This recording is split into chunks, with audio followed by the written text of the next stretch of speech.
Welcome to ECN Trade Daily Video. Before we begin, it should be noted that any advice is of a general nature only and that your personal circumstances have not been taken into consideration. Hello everyone, my name is Rob Clayton and thank you very much for joining me.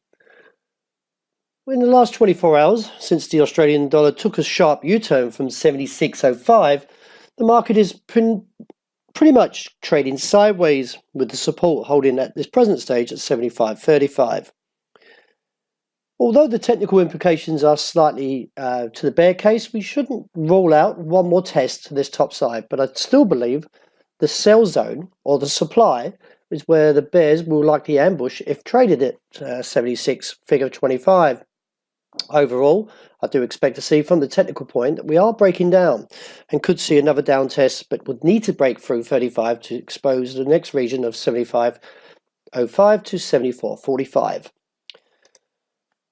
A little shift in the dollar overnight, and that all began after the US President Donald Trump has called off the summit with North Korea, which has now sent another wave of uncertainty through the market. Traders were hoping that the summit, and myself, which was scheduled on June the 12th, which would have eased tension between the two countries and hopefully bring some stability to the Korean peninsula. But instead, talks ahead of the summit stumbled after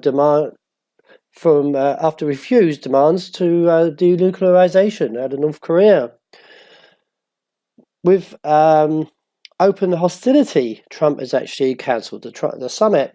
Now, from the technical point, the dollar did ease a little bit on that, but from what I can see is the fact that we're still, from looking at a base around 116.60.65.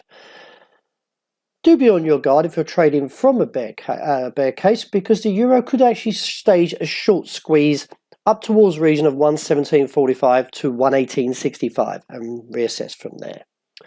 It is viewed, though, a break beneath 116 would expose a region of 112 to 114, but this doesn't look at this point the strongest side of the case, but more to a bullish one, as the US dollar slightly eases from the high, which was posted at 94.09, as it now trades around 93.70.75. The dollar yen case was weaker overnight, but it did stage a demand just under 109 after finding a base, or briefly printing at 108.94. From the slight rebound, I do expect to see probably some further coverage to the upside, but it still has a lot of work to do. If it can break above 109.85.95, then we could see further upside potential to 110.65. Support on the day at present is at 108.95.05 and firmer beneath at 108.45. The pound took a challenge to the downside but didn't break beneath the level of 133.20.30 after posting a low of 32. The economic release overnight stated that the UK retail sales crushed the forecast estimate of 0.8% and posted a substantial gain of 1.6%. This is another good number for the UK and therefore could see a further rise. But the Brexit talks that began at the beginning of the week are still putting a little bit of pressure on the support. Until we break 133.20.30, I believe the market will stage a recovery up to 134 or 135. Gold, due to the fact of the geopolitical uncertainty, has staged a very firm rally. And as I've been saying for quite some time, the market was showing some divergence a little bit here, stabbing towards the downside, not liking to test lower, and could see a rebound. But we still need a little bit more confirmation to support this bull case. If we can get a break above 06 today, now 05's been the high, then this would initiate a move up to 12, so another $6 rally.